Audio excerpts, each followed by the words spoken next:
एक महिला जिसकी उम्र महज 23 साल होती है, आज से 5 साल पहले जिसकी शादी हो जाती है और उसको एक 4 साल का लड़का भी होता है।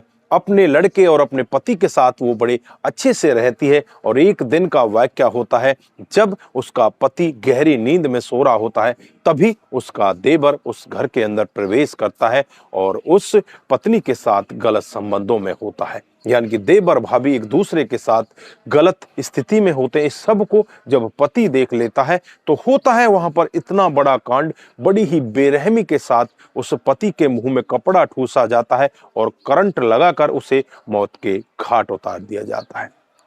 दोस्तों, अगले दिन इस सब के बारे में जब गांव के लोगों को पता चलता है तो सभी यही समझते हैं कि हार्ट अटैक की वजह से इसकी मौत हुई है। लेकिन 18 दिन के बाद जब 4 साल का बच्चा पूरा खुलासा करता है तो सभी लोग एक बार के लिए अपने कानों पर यकीन ही नहीं कर पाते कि पत्नी खुद देवर के साथ मिलकर अपने पति को इतनी बेरहमी के साथ मौत के घाट उतार सकती है। दोस्तों, अगर आप भी पूरा मामला जानना चाहते हैं तो वीडियो के साथ अंत तक जरूर बने रहिए।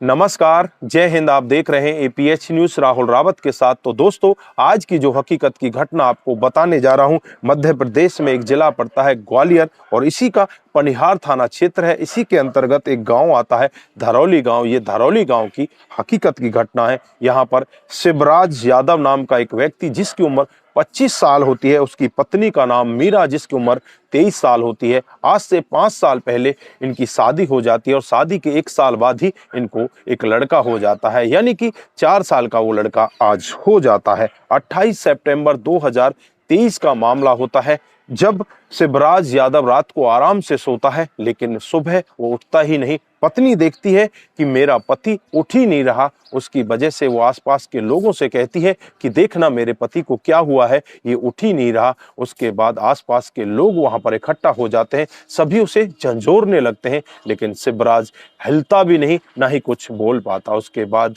जो नजदीक में गांव का डॉक्टर होता है उसे बुलाया जाता है। डॉक्टर साहब उसका चेकअप करते हैं, उसकी नब्ज नाड़ी को देखते हैं तो कहने लगते हैं कि ये तो रात को ही मर चुका है। अब गांव वाले तरह तरह की बातचीत करने लगते हैं। कोई कहता है कि कहीं इसे सांप ने ना काट लिया हो, कहीं इसके शरीर पर कोई ऐसा निशान तो नहीं है। तरह तरह की वहां पर जांच पड़ताल होने लगती है, लेकिन कुछ बुजुर्ग लोग कहने लगते हैं कि शायद इसको अटैक आ चुका है, अटैक की वजह से ये मर चुका है। लेकिन का कहना होता है कि इस डेड बॉडी को पोस्टमार्टम के लिए भेज दो, वहां जाकर सब कुछ पता चल जाएगा। लेकिन बुजुर्ग लोग जो गांव के होते हैं वो कहते हैं कि क्यों इस डेड बॉडी की दुर्गति कराना चाहते हो, ये नया लड़का है, इसके शरीर के पार्ट्सों को निकाल लिया जाएगा और इसकी खाली खोखा को हमें वापस दे दिया जाएगा। क्यों इसकी दुर्गति कराना चाहते हो, इसके अंतिम क्रियाक्रम की तैयारी करो। उसके बाद इसके अंतिम क्रियाक्रम की तैयारी की जाती है और इसे अग्नि के सुपुर्द कर दिया जाता है। शमशान में इसका अंतिम संस्कार हो जाता है। घर पर जो इसकी पत्नी होती है उसका रो रो कर बुरा हाल होता है। इधर जो इसका 4 साल का बच्चा होता है वो भी बहुत ही तेजी के साथ रोने लगता है। लगभग ऐसे ही 12-13 दिन का समय बीत जाता है। घर वाले, आसपास के लोग, यार, रिश्तेदार सभी इनको सांत्वना देते हैं। सभी लोग इस महिला को बड़ी ही दया की दृष्टि से देखने लगते हैं कि ये बहुत ही छोटी उम्र में महिला विधवा हो गई है, लेकिन किसी को नहीं पता कि वाकई में हकीकत क्या है। उसके बाद लगभग 17 दिन का समय बीत जाता है। बाहर के जो यार रिश्तेदार होते हैं सभी अपने घरों पर जा चुके होते हैं। गांव के और जो उसके कुछ अड़ोसी पड़ोसी होते हैं वही इनके घर पर आते हैं और इनको सांत्वना देते हैं और सांत्वना देते हुए महिला से कहते हैं कि तुझे चिंता करने की जरूरत नहीं है, ये पूरा का पूरा मोहल्ला तेरे साथ है, तुझे किसी भी तरह की कोई कमी नहीं होने देंगे। तू अपने बेटे को अच्छे से पाल, इससे अच्छे से पढ़ा लिखा और इसे अच्छा कामयाब व्यक्ति बना। उसके बाद जब उस बेटे को भी इसी तरह से सांत्वना दी जाती है तो बेटा एकदम क्रोध में बोल बैठता है कि जिसे तुम सांत्वना दे रहे हो वही मेरे पापा की कातिल है। जब गांव के लोग ये पूरा वाकया सुनते हैं तो उनके पैरों तले जमीन खिसक जाती है कि एक छोटा सा 4 साल का बच्चा कह क्या रहा है। उसके बाद फिर वहां पर पुलिस को बुलाया जाता है। पुलिस के सामने भी उस लड़के को पेश किया जाता है। वो लड़का कहता है कि जो तुम गांव के लोगों से बात कह रहे थे वो हमें भी बता दो, क्या बात हुई थी। उसके बाद वो लड़का वो सब उन पुलिस वालों को भी बता देता है। पुलिस बिना कुछ देरी किए हुए उस महिला को अपनी गिरफ्त में लेती है और उसके बाद जो उसका देवर होता है जिसका नाम पुत्तू होता है उसे भी अपनी गिरफ्त में लेती है। इन दोनों को अलग अलग बैठाती है और पहले इस महिला से कहा जाता है कि पुत्तू ने अपना जुर्म कबूल कर लिया है, अब तेरी बारी है, तू भी अपना जुर्म कबूल कर ले। इधर जो पुत्तू होता है उससे कहा जाता है कि उस महिला ने अपना जुर्म कबूल कर लिया है। उसके बाद ये दोनों टूट जाते हैं और जो कहानी बताते हैं उस कहानी को सुनकर हर कोई व्यक्ति दंग हो जाता है।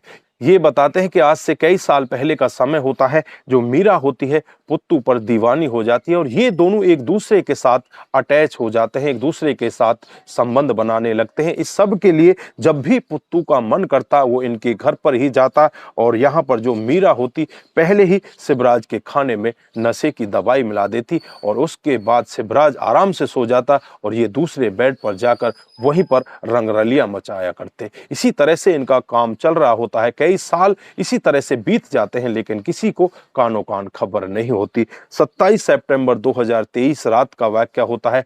जब ये इसी तरह से संबंध बनाने वाले होते हैं तभी जो शिवराज यादव होता है उसकी आंखें खुल जाती हैं। जो नींद की गोलियां हैं वो लगातार खाते खाते उसका असर उसके ऊपर कम होने लगता है और उस दिन उसकी आंखें खुल जाती हैं।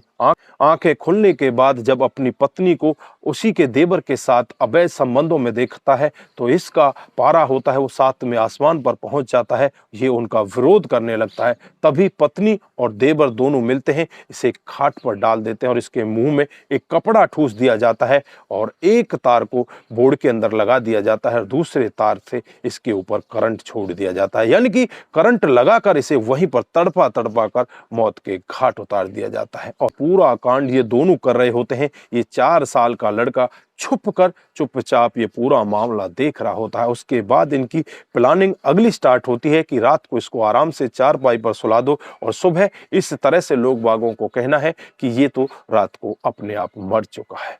जब पुलिस भी ये पूरा मामला सुन रही होती है, गांव के जो लोग होते हैं वो भी पूरा मामला सुन रहे होते हैं, तो सभी एक बार अपने कानों पर यकीन ही नहीं कर पाते कि एक पत्नी अपने पति को अवैध संबंधों के चलते हुए कितनी बेरहमी के साथ मौत के घाट उतार देती है। दोस्तों, उस छोटे से 4 साल के बच्चे ने 18 दिन के बाद इस मामले का खुलासा कर दिया, जिसे पूरा गांव समझ रहा था कि ये तो बस पता नहीं किस तरह से मरा है, शायद इसे सांप ने काटा है या इसे अटैक आया है।